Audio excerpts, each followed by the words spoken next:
Athlete Builder, we're back at it, and I'm in the library, and today we got Bill Parisi. So similar story, similar background. Started his strength and conditioning world on his own, basically out of his garage. So did I, and he's a little bit further along than I am. My gym's just coming up on 12 years.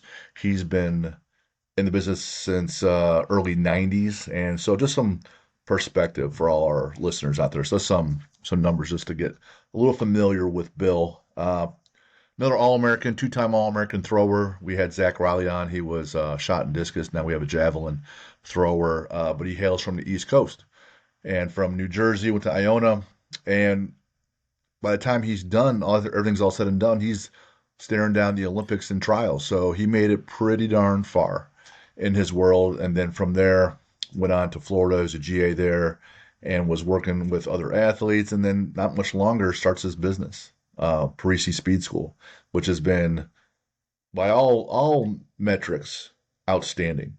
Over 120 facilities currently, over 600 plus coaches since the early 90s. Easily, they have touched over a million athletes where they helped them improve. Some other numbers for context: 130 NFL draftees. Even coached a guy that ran a time in the 4.2s. So Bill's been around. I like the way he describes himself and how he got started, and how he kind of like sums it all up. But we're gonna get into that. And shout out Chad Coy right off the bat because he connected us. Because Chad's a master coach for Parisi. So we have the founder on today, Bill Parisi. Bill, welcome to the show. Thanks for being here. Thank you for having me, Jim. Yeah, looking forward to chatting it up. For sure. Now we were just talking about this before we got started. How do you guys describe yourself? The East Coast Jersey guy. Yeah, describe myself as a guy that not supposed to throw the javelin too far. North Jersey, 5'10" Italian, and we were not, genetically made to be great javelin throwers. We were probably made to be good bricklayers or chefs in the kitchen, right? Or we get in the garbage business and do high interest loans for cash. Right, right, right. All on The Sopranos, right? Now, I'm hoping that Chad ends up dialing into this episode, and if I tell him that we mentioned him early on, there's a good chance. So I've known Chad a few years, but I think you guys go back a little bit further. So if you have any dirt, now would be a great time to lead off. Yeah, well, Chad, we go back over just about 20 years now. But I will say about 10 years ago, Chad was transitioning from an owner into some other aspects of the business. And we were at our annual summit. He was pretty fired up.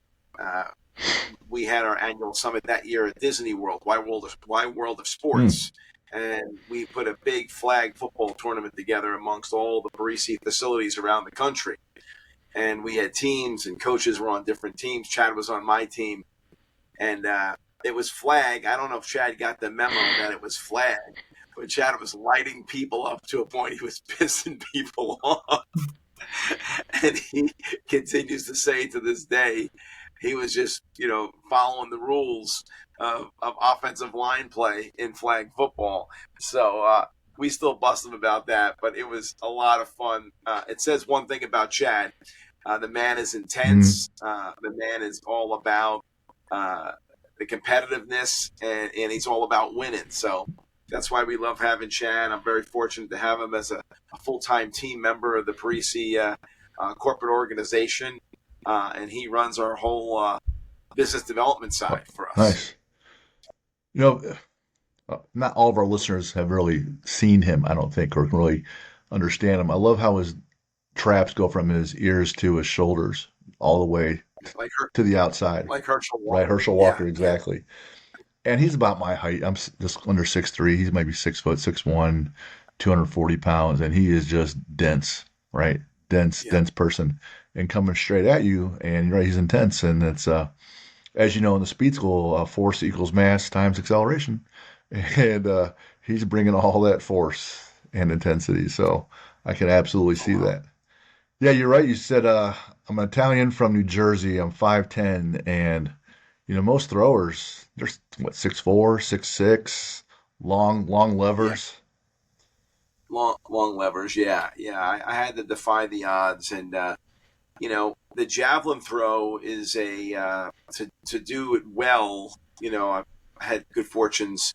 I was good at it. I mean, I developed myself to be good at it, and that really took a lot of training and athleticism. So to throw far at 5'10", you got to run pretty fast down the runway. You got to transfer all that linear speed into ground reaction force by stopping yourself on a dime. Mm-hmm. If you're a right-handed thrower, you're jamming your left leg into the ground, creating this massive braking force, and you got to transfer all that ground reaction force from the left leg plant, through your hips, through your core, through your torso, through your lat, your shoulder, and then ultimately into your hand to create hand speed. So you need speed, you need strength, you need uh, mobility, you need athleticism, you need timing, Balance.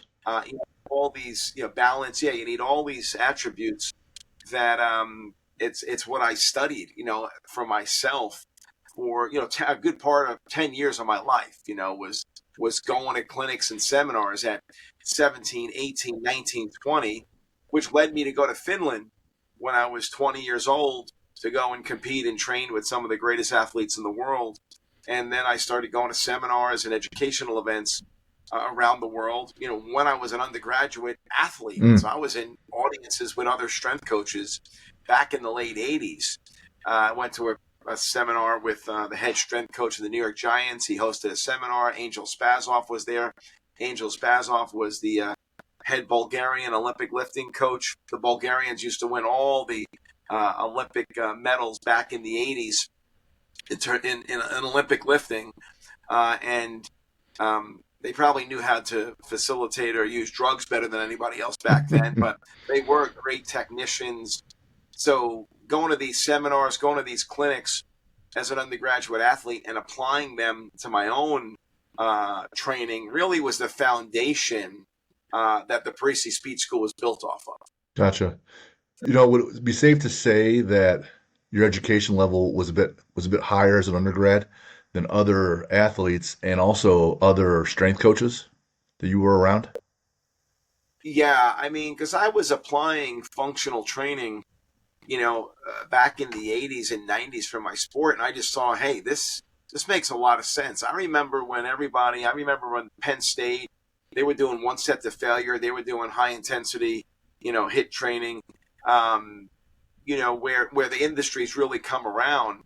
But still a long way to go, I believe. I think we still live in the sagittal plane way too much. Understanding omnidirectional submaximal loading to affect the fascia and connective tissue system, I think is where it's at right now. I think we overplay muscular training. Not that it's still very important. You still need to be strong in the squat and the dead, but I do believe kids start that at a young age, which is not a bad thing. But doing that for multiple years, 7, 8, 10 years, you can develop some challenges in the system and limit your abilities. So I mean that's a pretty deep rabbit hole we can go down, but the point I'm making, being a former javelin thrower athlete, being an athlete that needs to use every aspect of their athleticism to take advantage of ground reaction force, because ultimately that's what we do in sport, right? We need to maximize the ability to take advantage of ground reaction force, whether that be to sprint or change direction or throw an object or catapult our body into another individual to make a tackle or a play or to box somebody out. It's knowing how to transfer ground reaction forces and create your body to become, very stiff for moments in time. Mm-hmm. And when I say stiff, I really mean stable, kind of like your body becomes a statue of steel for milliseconds when you want to box somebody out or when you're trying to block someone on the offensive line. You got to know how to create these dynamic pulses of your body becoming very rigid Mm-hmm. for very short periods of time. And that takes a combination of full contractions and muscle relaxations.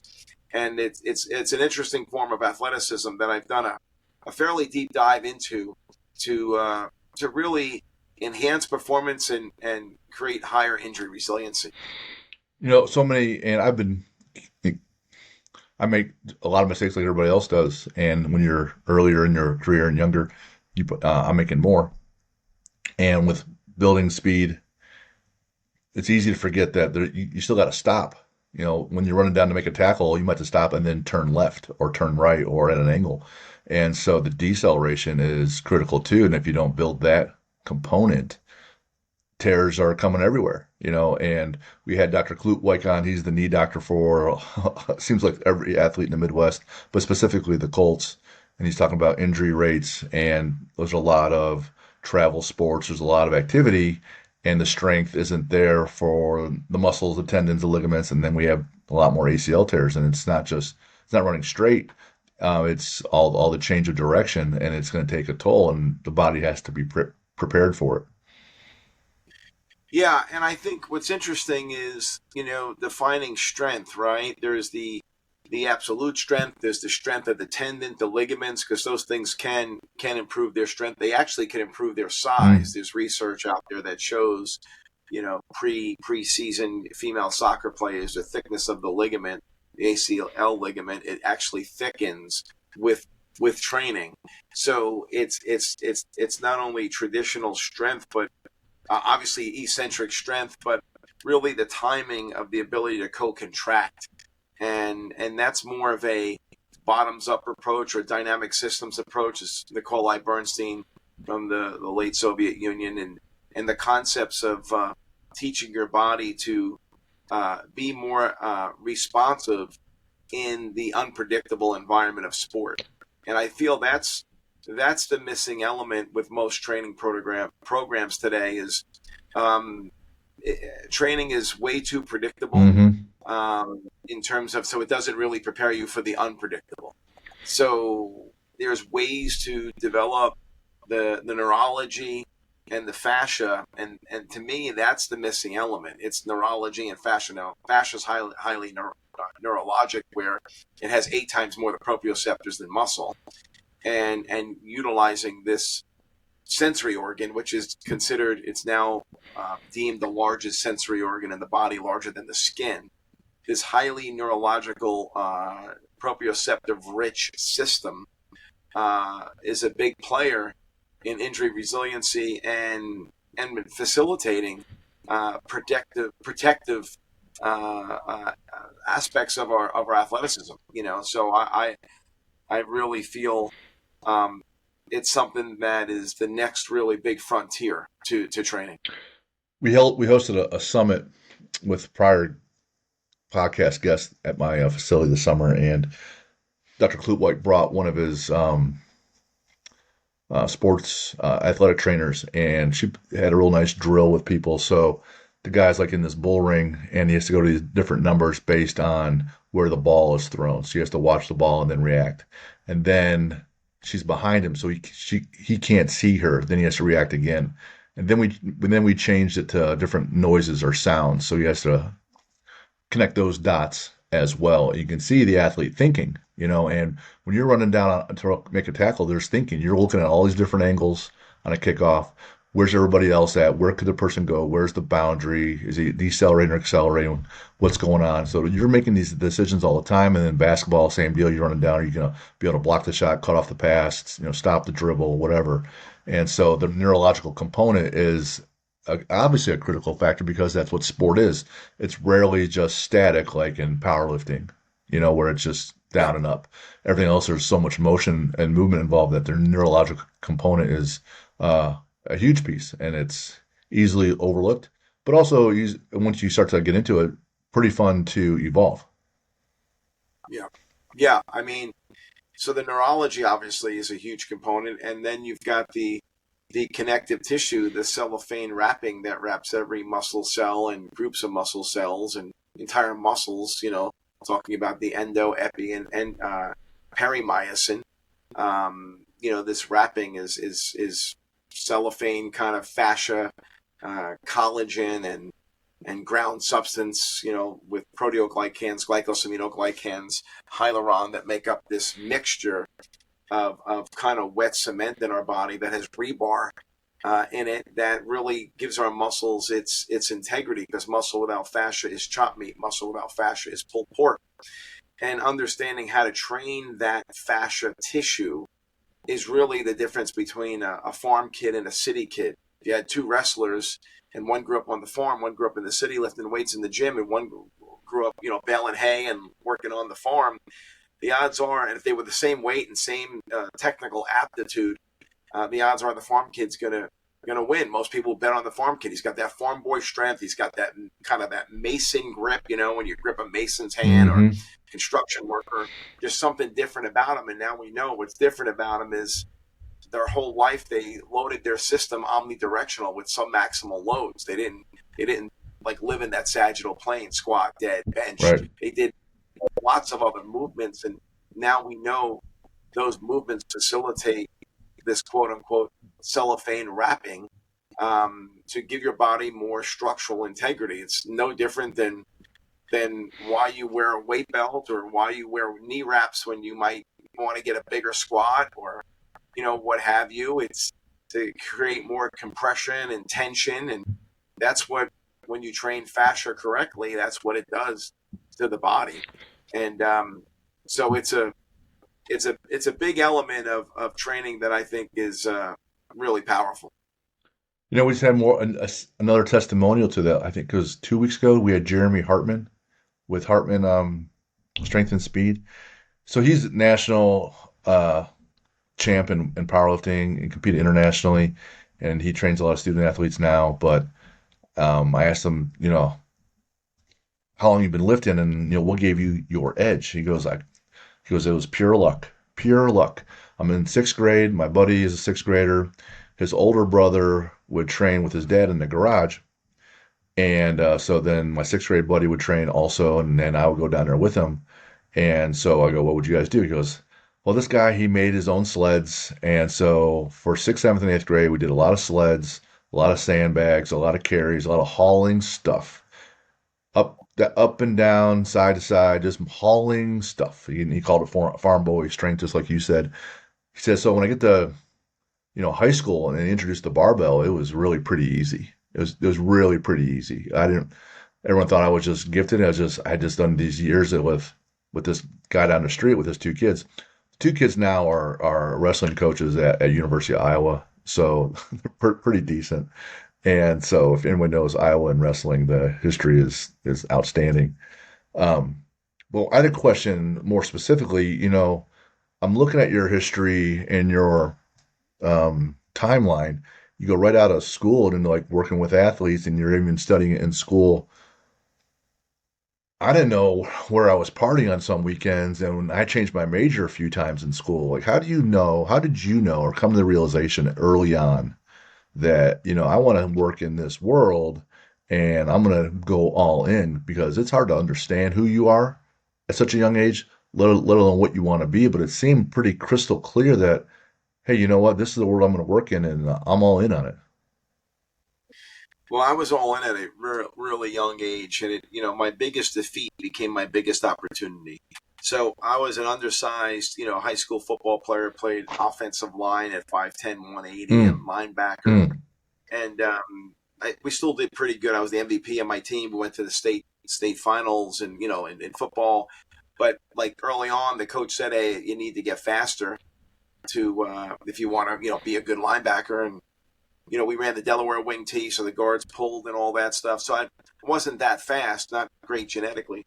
Went out for track, got faster, but didn't, not fast enough to be a running back or a receiver. But the coach had me try the javelin, and that's what kind of prompted me. And my senior year, I was pretty good at the javelin. I had a Division I opportunity to go compete at the Division I level in javelin. Football was Division III, but I went Division I. But the setback I had in high school was my senior year. I was a top 10 thrower in the country, and I got invited to the junior nationals. It was a national meet. First time on an airplane. It was in Chicago and Elmhurst, Illinois, 1985. And the top two place finishers make the junior Olympic team. And that year they were going to Tokyo, Japan, mm. to represent the U.S. And I was pretty fired up. The school put a fundraiser together to get me out there. I went out there, and I was in second place with with one thrower and one throw left in the meet. I was all fired up. I was thinking about that red, white, and blue USA sweatsuit, Mm-hmm. and I was excited to be on the U.S. team. And I got beat on the last throw of the meet by 2 inches. Mm. So that was a defining moment for me. And I said, I'm never going to let something like this happen to me again. I'm always going to be, more prepared. And that was where I went on the quest. And that quest led me to Iona College because the head track coach there was a unique situation. The head coach of track and field at Iona was Division I program, was a field events guy, Tony Niclario, a big javelin and shot and disc guy. So I went to Iona, and I decided to go there last minute. They didn't even have my major. My undergrad's actually in finance.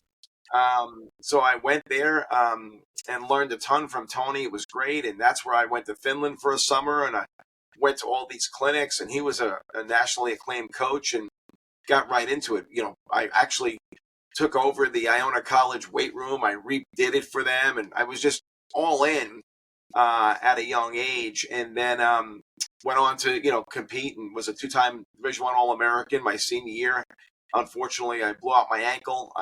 Could have been 3-time All-American, but senior didn't work out because of an injury. But at that time, I still competed with a really, I had my ankle taped up. It was bad. It was because I qualified for the NCAAs in the first meet of the year.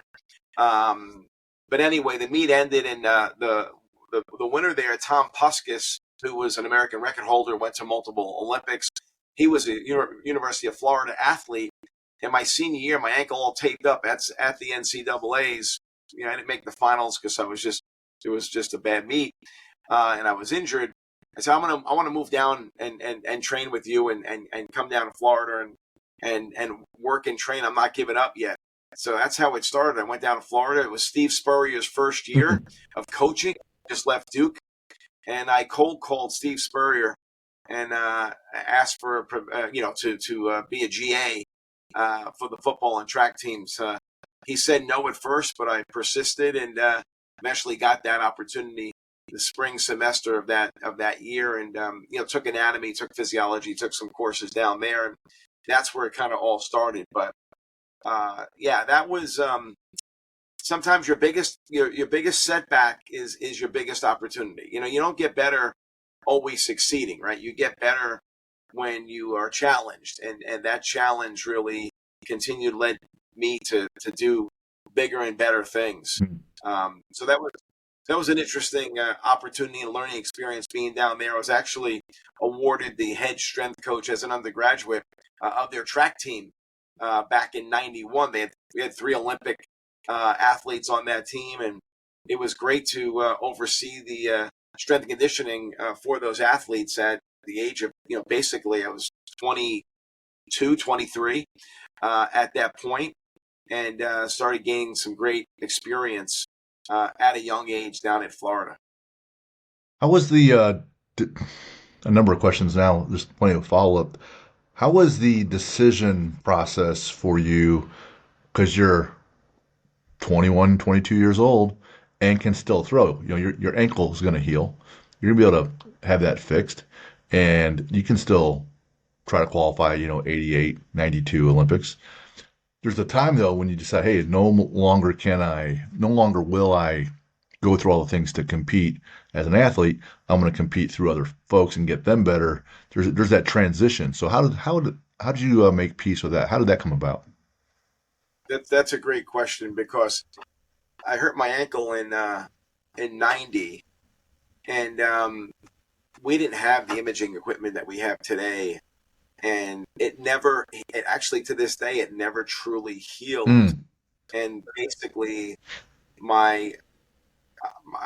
it was an entrapped nerve is ultimately what it was, because of my tibia kind of just rolled forward on my talus when I planted, and I slipped on a runway, really flying down the runway, and then my cleats caught. So it was like planted, slip, and caught. So my talus actually, my tibia actually rolled forward and entrapped a nerve. We know that now, but there wasn't anything really structurally wrong in terms from an X-ray standpoint, but it was a nerve entrapment that caused like like a knife was going through my Achilles, Mm. basically when I planted and tried to throw. So it was crazy painful. But anyway, the reality of that, the injury kind of was one thing that kind of made me decide, okay, I need to probably, hang it up and go on to other things. But the other thing too was, just you got to make money, right? I mean, ultimately, and competing in the javelin, if you're not top 10 in the world, you're not making money, right? That's one of the things that you got to be, top 10 in the world to make any kind of money. So that was a driver, being realistic about getting on with my life and ultimately, you know, delivering or sharing everything I learned as an athlete, sharing with other young athletes, aspiring athletes, and coaches. So that was the big driver for me, just to kind of take that next step to really create a career and a plan. Yeah. Yep. That is a reality, right? Not all athletes are paid. Now, a lot of them are paid more now than they were way back then, obviously, especially with the NIL money. But that's a reality. Yeah, You have bills to pay, right? You can't just be floating along forever. And it's yeah, completely evolved. Um, Now, youth sports, and you train youth to be healthy, well-rounded, decent, exceptional, elite, all different calibers, right? I have some parents that yeah, come to my gym. They want their kids. They're homeschooled and they just want their kids to move well and be healthy and well-rounded and in shape. Fine. Some are hoping that their kids will play varsity in high school. Some are hoping beyond that they have a shot. So there's different levels of structure and effort. With the and everything evolves and there's trends and everything changes. Youth sports. What are two things you've seen change for the positive in the last 10, 20 years? And two things that you think, oh, this is really going in the wrong direction? What's one or two on a good yeah. side, one or two that, hey, well, I'd like to make a change here or an improvement because it's going the wrong way? Yeah, I think a couple things. One, I think the on the positive side, I think kids now are getting um, access to training, which is good, Mm-hmm. where they didn't have it in the past. And I think the training is slowly getting better and better. Um, and I also think the the information out there, it's slowly becoming I think more robust and beneficial. There's a lot of misinformation out there, so it's kind of like a double-edged sword. So the training, the fact that kids are training more, that's good.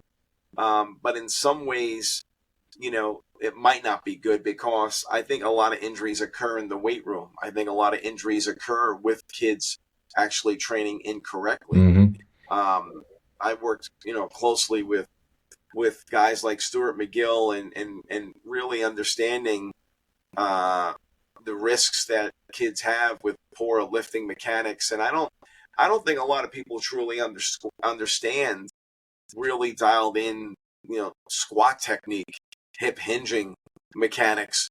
And I think a lot of people don't put enough emphasis on really locking in the lumbar spine and maintaining a neutral spine.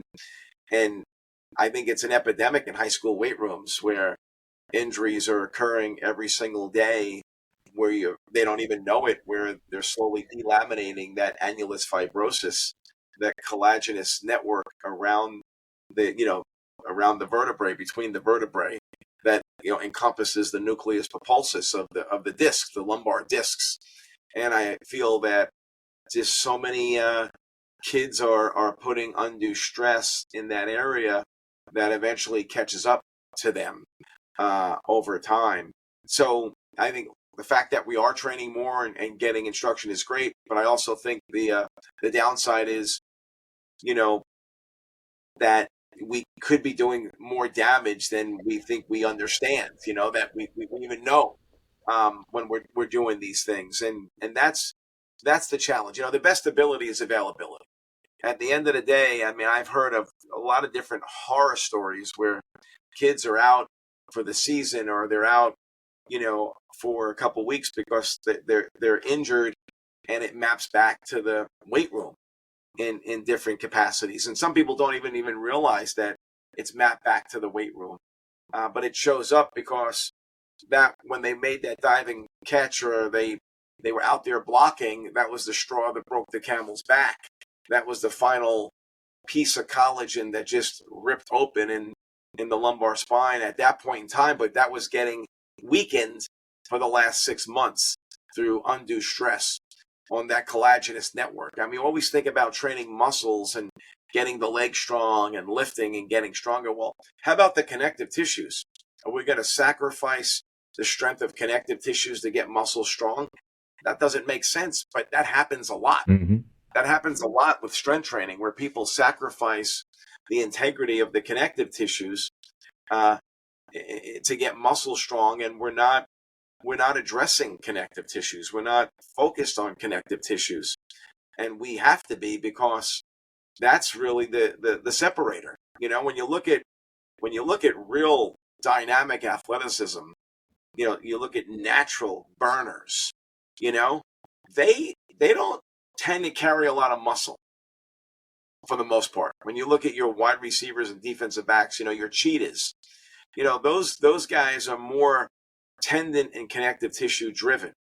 And, you know, the thing is, you want to be careful on how you train athletes, and you got to look at their genetic makeup, right? What's their genetic drivers as an athlete?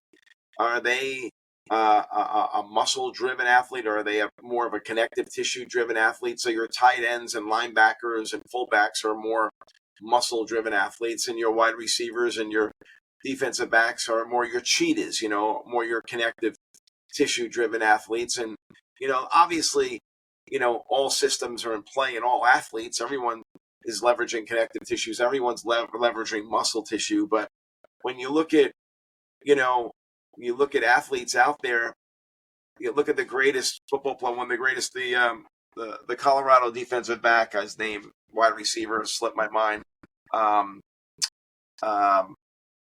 It'll come to me. But that when you look at some of these just freak of nature athletes, they're not very muscular. Gotcha. And what can we learn from that? Now, I'm not saying everyone should be like that, not at all. No, what I'm saying is, what can we learn from that? You know, what's driving their athleticism? Now, could athletes like that use more muscle? Sure, I'm not saying you don't want to put muscle, but you got to be very careful, because if you do a lot of traditional loading with those guys, you could throw off their natural ability to create dynamic pulsing stiffness. And that is the essence of athleticism. You know, the ability to co-contract and create, you know, pulsing strength. Like a world-class sprinter, when their foot hits the ground, you know, running at top speeds, it's generating 5 times their body weight of force in 0.08 of a second. So when you have a 175-pound sprinter, you're generating, you know, 600, 700 pounds of force in 0.08 of a second. There's not an exercise you can do that repeats that type of stimulus. And when you think about generating that kind of force in that kind of time, it's a lot more than just muscle. It's a symphony of systems, specifically the fascia system and the neurology. So, you know, that really helps facilitate those co-contractions of pulsing strength. That is a unique strength that's trainable, and that's why some of these cheetahs have incredible ground reaction forces without necessarily being, you know, weight room monsters. So on the one hand, I can't remember the guy's name either. Plays for Sanders. He's the only two-way player out there, and Yeah, that's what I'm talking about. Yeah, clearly fast, clearly dynamic, clearly athletic, explosive, can jump, cut on a dime, tons of speed. And yeah, so on the one hand, it's, you know, if I'm listening, and you know, it kind of reinforces the idea. Well, people are just born that way, right? People are just born yeah, that way, and I'm like, well, yes, people are born that way, but if that were true, and that's the only way it gets there, then your whole school's mantra is not true then, right? Because your school is speed is a skill. You could teach it. So there's a very, very small, when I say very small, I mean thousandths of a percent that are born that way.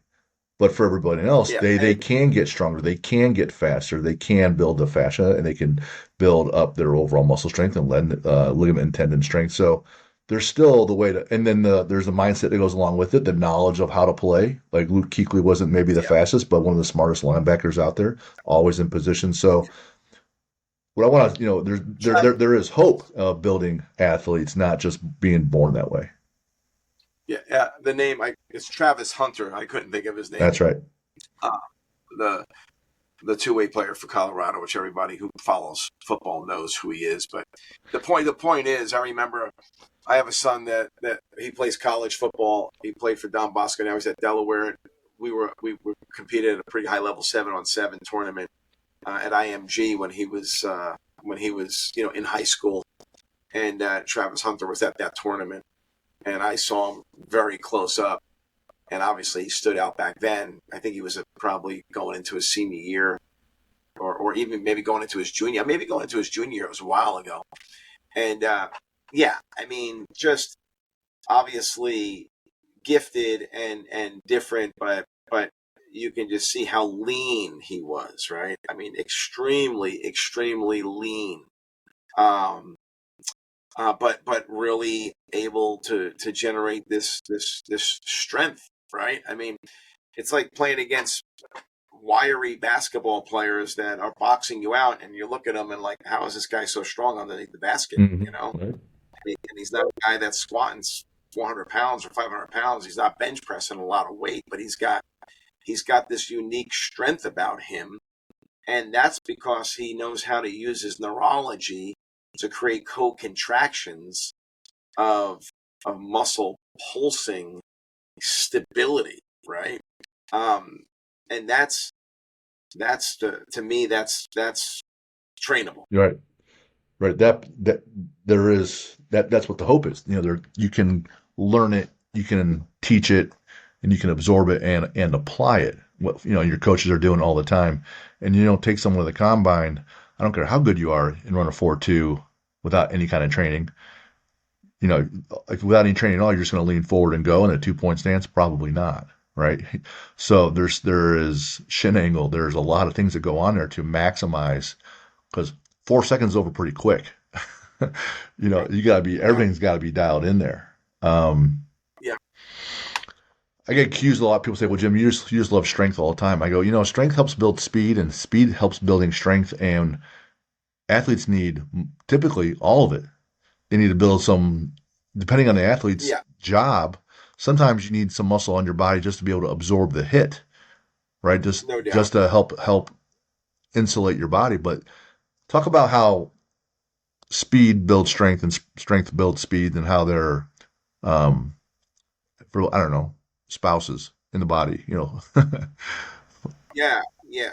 I mean, no doubt. I mean, I think first off, I mean, if you want to reach your speed potential, you got to squat 2 times your body weight. I mean, that's an underlying, foundational uh, component. Bill Kramer, when I wrote my book Anatomy of Speed, I interviewed a lot of just world class guys. Bill Kramer was one of them. Dan Path and just guys, Franz Bosch, all these different guys. Um, I've worked with over the years or had the pleasure to attend their events and get to know those guys. But Bill Kramer, did a lot of research and ultimately 2 times your body weight is that magic number. So you definitely, that is the number one indicator of speed is relative body strength. How strong are you Relative to your body. compared to Yep. your body weight? Now, once you get over 2 times your body weight in the squat, now the jury's out. Do you really need it? And I'm a believer most people don't, So, but now listen, that means if you're, 300 pounds, your goal is 600 pound squat, right? That's not easy, Right. But if you're 175 pounds, you don't need much over 350. I mean, you don't need to be worried about breaking 400 if you're 175, or if you're 200 pounds, a 400-pound squat is still a big squat. Mm-hmm. So those are good numbers to go for. So that is still an important factor. probably one of the most important factors in determining speed. But once we get to that level, but now where else do we get it from? It's really from the neurology and the fascia, and getting that free energy from the stored connective tissue, the tendons, and fascia, and knowing how to really time it up, right? So speed is really timing as well. So when you create force into the ground and you're generating ground reaction force, a lot of athletes tend to over push. Their foot strikes the ground, they're still trying to drive, through the ground. Now, in acceleration, the first couple strides, that's important, and that's strength based, right? We know how important strength is for acceleration. We know the research tells us out there how world class hammer throwers and shot putters, they're neck and neck with world class sprinters in the first 5 to 10 meters, Right. in that first acceleration. But after that, then it's over.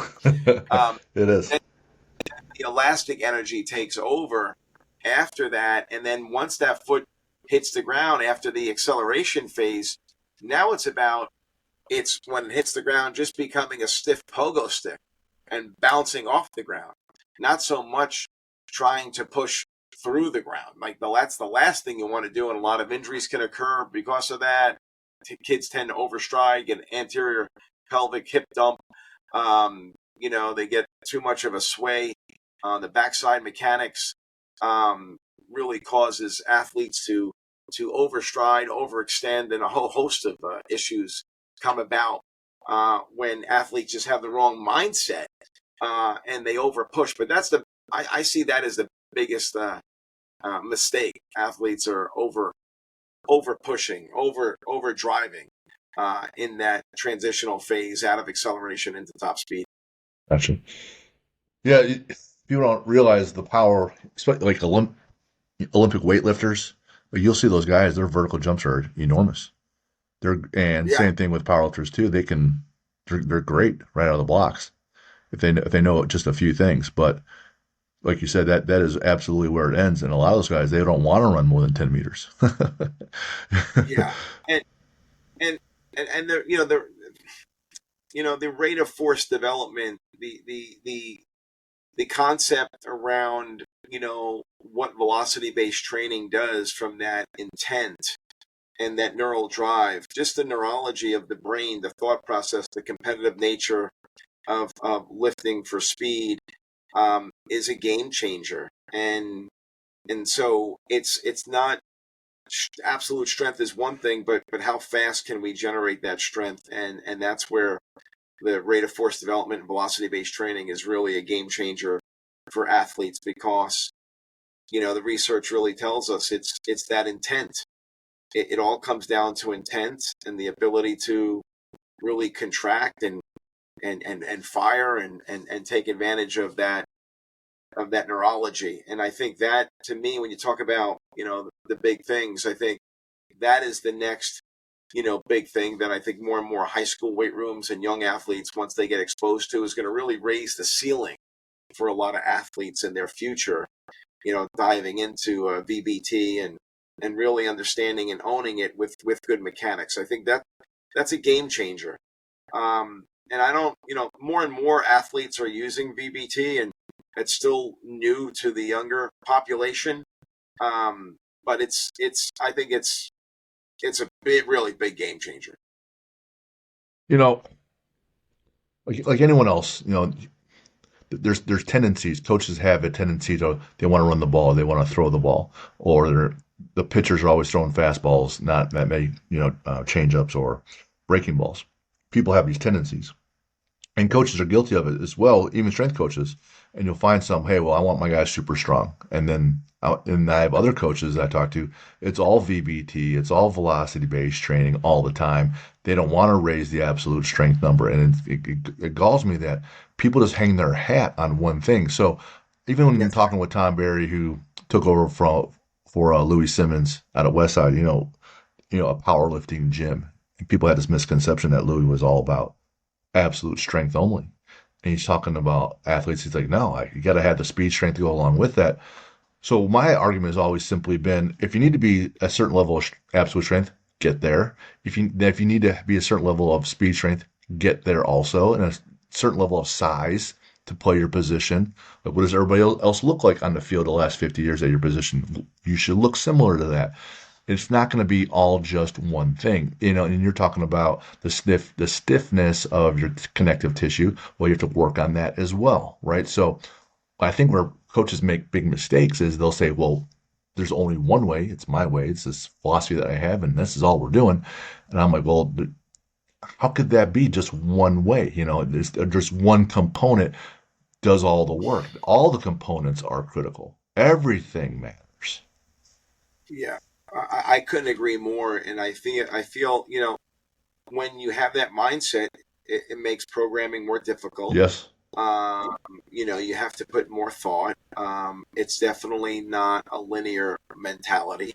And it just takes, quite frankly, it takes more mind share and intellect to incorporate these other things. And maybe coaches don't want to put the effort in to really expand their thinking. But there's no doubt um, that the concepts of VBT, velocity based training, and neurology and the fascia system, they're all intertwined.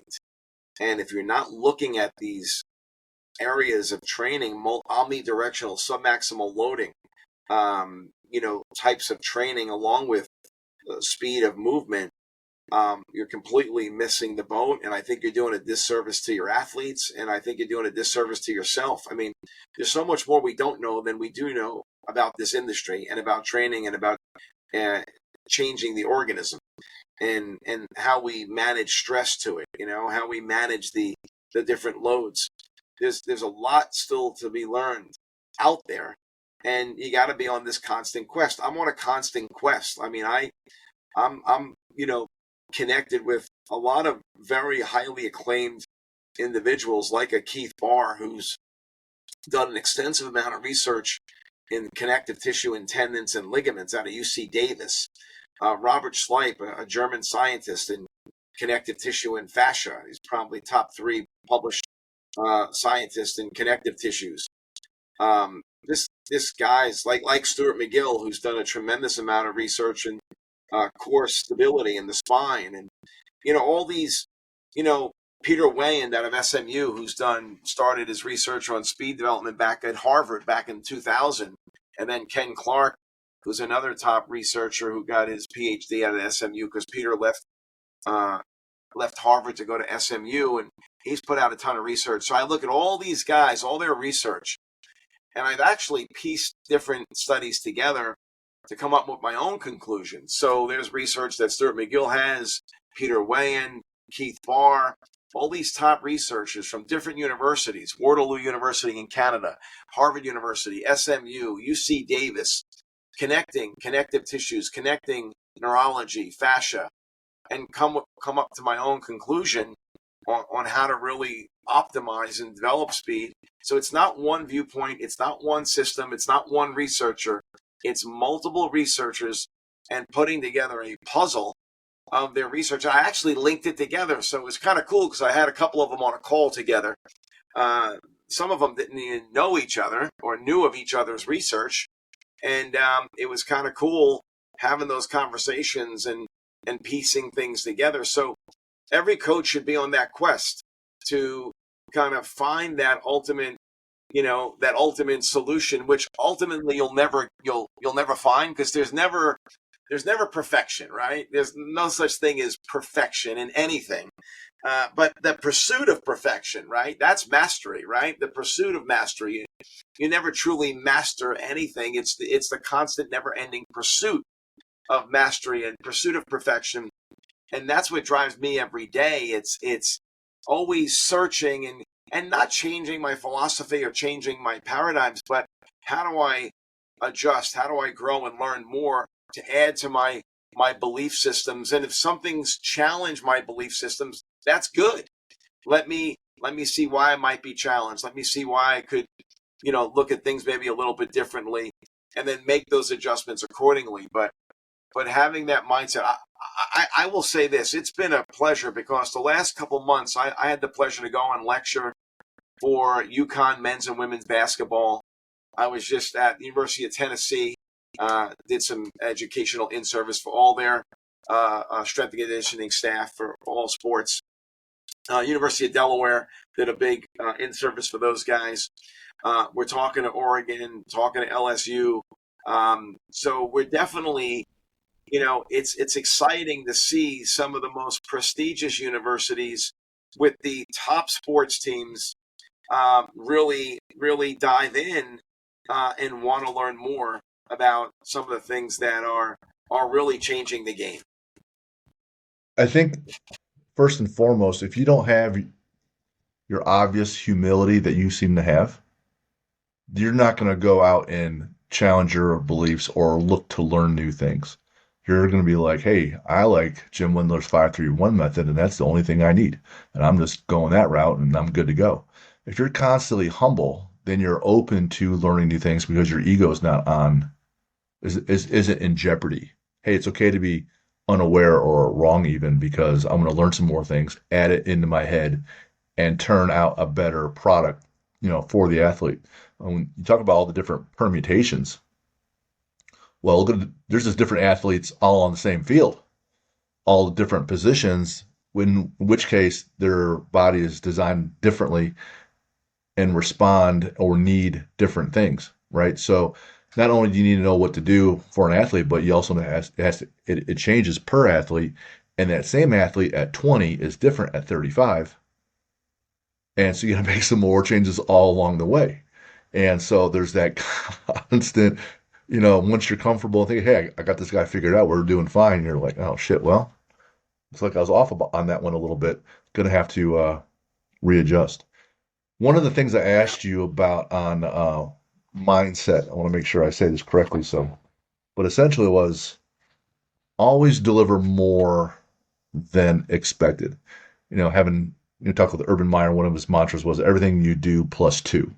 Run through the line, do 2 extra reps. Don't just understand the homework, really master the homework.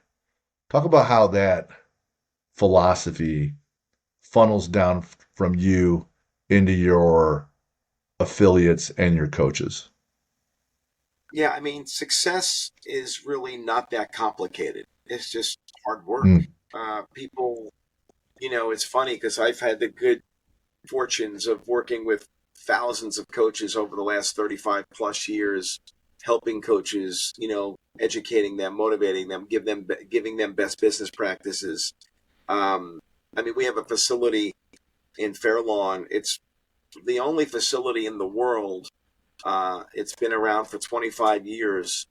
And for 25 straight years, we've been doing youth performance in this facility. And for 25 straight years, we've averaged $1 million of revenue every year for 25 straight years. There's no other facility on the planet that has done that in youth sports performance. Now, I've been in business for 35 years, had other facilities that we grew to that facility. We opened that in 2000. So we grew to that facility. Our first facility is in 92. And the goal is to always over deliver. And that's how we were able to build, and I don't know if anybody has any other facilities out there that's been in business for 25 years that have averaged. Now there's years we've done $1.2 million, $1.3 million. There's years we've done, 800,000. But we've averaged $1 million every year for that long time. And I say that, and to answer your question, is constantly over deliver. And how do we over deliver? Well, it's not just with the training science. It's not just giving them great programming and great prescriptions and great periodization and great velocity-based training or great speed drills. It's really mastering that delivery. And my example, and a lot of times I say to people, if you were to have a barbecue at your house and for Sunday football and you were going to have people over and you were going to, cook some burgers, would you go to McDonald's and buy those hamburgers, or would you go to the butcher and get some really great, chopped meat and make your own burgers and put them on a grill? I would think the answer is pretty simple. You're gonna go buy your own hamburgers. I mean, can you imagine having people over? You can serve them McDonald's hamburgers. I mean, that would be an insult. That would be a good way to lose probably some credibility in with your friends or loved ones, right? You kind of they're probably saying they don't really think much of me serving McDonald's. Then if you're so good at making hamburgers and better than McDonald's, why don't you compete? Open up a hamburger shop right next to McDonald's. If you're that confident, and people get confused, and I say, yeah, you know what? The product is very important, and you got to have a great product. But what's just as important is that delivery system. McDonald's has a delivery system. Now their products aren't great, but people know what they're getting, and they get it for a value that they feel that the value that they pay is good. They get a good value. Now I'm not promoting McDonald's. I don't eat McDonald's. I'm trying to make a point here is that you got to serve a filet mignon, but it's got to be consistent, right? That delivery has to be great. It's like going to a really nice steakhouse and knowing what you're going to get, but at reasonable prices. So the point I'm making is the delivery. The delivery of your product has to be dialed down. And when you have really, really strong delivery, I mean, I know there's people out there that have incredible delivery and their content might not be great, but they're still successful, because they have just incredible relationships they build with their athletes and their coaches, and their people. But, when the rubber meets the road, you really got to have both to be sustainable, right? And I feel that's what kept us sustainable. For me, and being in business now over 30 years, and having facilities that have been around for 25 plus years. A lot of people, this is a very transient industry. A lot of people get burnt out. A lot of people can't figure out how to make a true living. I'm proud to say coaches in our facility, the Fairlawn facility, been there 15, 20 years. They come in as interns. Now they're married with kids and have houses, and they're still coaches for us. And that's the difference. It would be interesting to see how many facilities understand how to develop a corporate culture and infrastructure where you maintain coaches. Now, I've had coaches that have started with me and went on and do great things. Guys like Martin Rooney, Joe DeFranco, they all started with me. They all started with me and spent 5, 10, 15 years with me, which is great. God bless those guys. I still have relationships. They're still good guys. But the point is, if you really want to be sustainable in this business, you got to set a standard. And you got to set a high standard for yourself. You got to set a high standard for your organization. It starts with core values, your core mission. What is it that you're looking to, how you're making an impact in this industry, and people gravitate to that. And some people are going to go on and ultimately do their own thing, which is great. And other people just don't want that risk. I mean, talk to a lot of people that went out and did their own thing. There's a lot of people now that I see and are really good coaches. They're burnt out. Like they're having kids. They're still running the grind and running the business. When you get in your 40s, I know a lot of young bucks that came out, spitting fire and piss and vinegar and just on fire, and they get burnt out over that time. And it's knowing how to build sustainability, and that comes down to your culture. It comes down to your product, your delivery, and really knowing how to address these things with your team. Well said. That's excellent, Bill. Sustainability is probably one of the words we have to strive for when we're coaching adults, kids, whatever.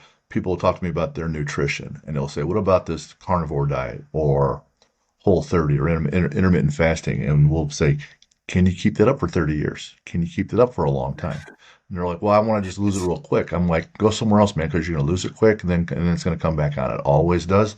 If we're easy, right? It's not easy. They want something sustainable. Well, I want to build this. I want to be a D1 athlete. All right, cool. Are you willing to do all the things that are sustainable? I want to train really hard. I'm like, was that sustainable? Can you do all these things? So when you talk about your product and how it's delivered and the core values, when you see your philosophy everywhere at some point when you're so dialed in. So when I talk to athletes or coaches, I'm like, you can have the right mindset, core values are locked in. You're working really hard, but if you're just running around in a circle, you're not getting better, right? So you have to have the knowledge of how to be better, right? And then even if you're Mr. Know-it-all and you're working really hard, if you're an asshole and no one wants to talk to you and you can't work with people, well, there's a limiting factor. Your teammates. Those are the three things I talk Yeah. about in their head. And that's why you probably saw those questions on the questionnaire. Then your physical, on your body. Well, I like to train really hard. Well, you blasted yourself on Monday. You couldn't come back and train till Thursday. So Yeah. your Yeah. recovery's off and your nutrition is off. So those things all matter too. It turns out to play at the highest level, the reason it's such a small percentage because you have to do everything, right? And Yes. so everything is that same percentage. As the limit approaches X, everything is that percentage. So it all matters. So this one other question I had for you is, I always ask, the guests about the three things for your head and the body, and I usually get broad answers that are meaningful, like like you said, over service, and that was a 5 minute answer, which is very meaningful because there's a lot to it, right? However, this is very rare. So I have a nutrition question here. What are one or two things that have been critical for your nutrition? And you are very specific. 15 grams specifically of collagen and 50 milligrams of vitamin C. Not 16 One hour. grams, not 75, nothing, not like, hey, have 1 gram of protein per pound of body weight, blah, blah, blah. Why so specific there? Why are those important to you?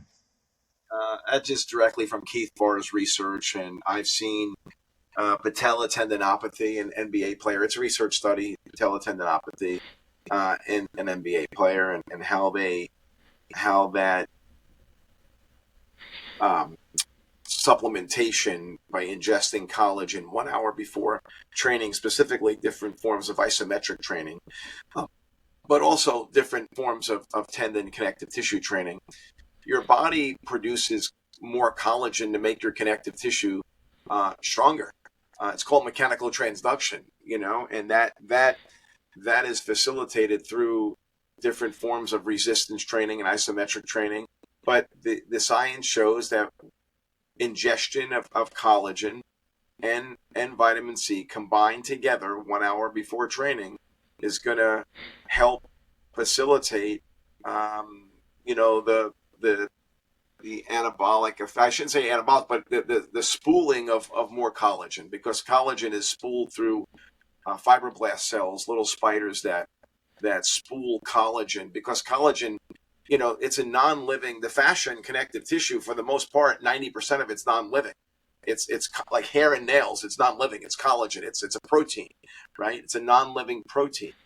And that stuff we can make, through mechanical transduction, through stressing our body in a certain way, through triggering the fibroblast cells that are living, that are like little spiders or slugs that crawl around our body, millions of them everywhere, and spool collagen based on triggers, based on stressors or lack of stressors, right? So if I sit in a long period of time, if I'm sitting in a chair, or if I'm an accountant working at a computer all day, well, over the years, I've got massive amounts of collagen that's webbed together, kind of like felt, where the collagen goes in every direction, and there's no elasticity to it. It's like carpeting. It's like locked in, and now you're locked down. It doesn't have good, transport of fluids or water or oxygen, and all the muscles begin to get stiff and whatnot. Well, if you train correctly, collagen's going to be spooled in a way where it's a 55-degree lattice angle. It's going to be springy, and it's going to be more elastic. And that spooling of collagen through mechanical transduction through the fibroblast cells is also facilitated through collagen ingestion. So that to happen, and helps it to facilitate the healing effect and the development of stronger collagen. So anyway, that's why I recommend it. I think it's really important, and I think it's the one of the missing links in injury resiliency.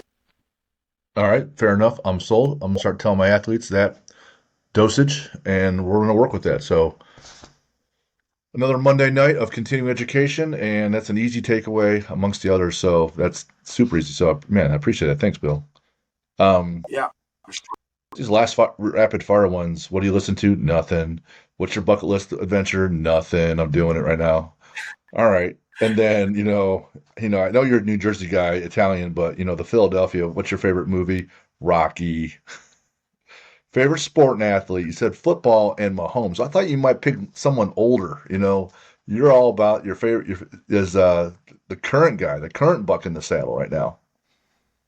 Yeah, I mean, I will say that because I got to know Bobby Stroop pretty well over the last couple of years now. I've done some educational events with Bobby. He's been training Patrick since he was 9 years old, and I just everything that we do and stand for, Bobby has done with Patrick, and just created probably one of the greatest athletes ever to walk a football field, and how he can manipulate his body and what he does. So it's been really great to kind of see what he does and follow him and whatnot. So a lot of credit goes out to Bobby. Him and I have collaborated, and in the last year or so, and doing some more stuff together. So it's been a lot of fun. That's great. That's great. Favorite book? Well, this one was one I read in college, How to Win Friends and Influence People. I mean, Dale Carnegie. It's classic. I mean, yeah, yeah, it is a classic, and I just still comes back to, just be more interested in other people.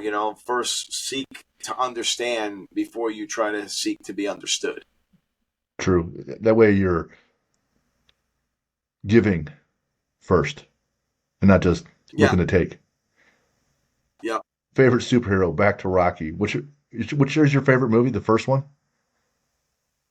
Oh yeah, yeah. Rocky One is the foundation, but although Rocky Three rivals it. Now, when that came out, I was probably about 10 years old, and when I first saw it, when it first came out, and yeah, it was 9, 10. It was like 10 years old, 76, 77, and then all through high school, the Rocky movies were coming out. Mm-hmm. So that was for me, that was like right in my very impressionable time when Sure. those movies were coming out, the original movies, and it's like the underdog, and I was an underdog in a lot of ways, and that was inspiring to a lot of people. For So, sure. uh, yeah, Favorite villain? I yeah, I put the Karate Kid, the original movie came out too when I was in high school. Right. So You can see the I always similarities like, here.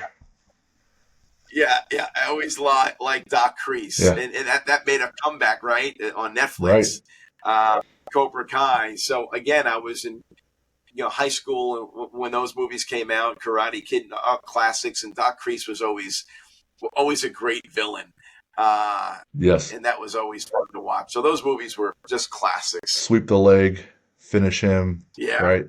But yeah, yeah, Elizabeth Shue, I was sold on that movie when I saw Elizabeth Shue for the first time, and I thought, all right, this is going to be outstanding. And in the end, the guy wins and he gets the girl, and I was like, oh man, I must start. I need to move to California and start doing martial arts or something like that. Favorite lift? yeah,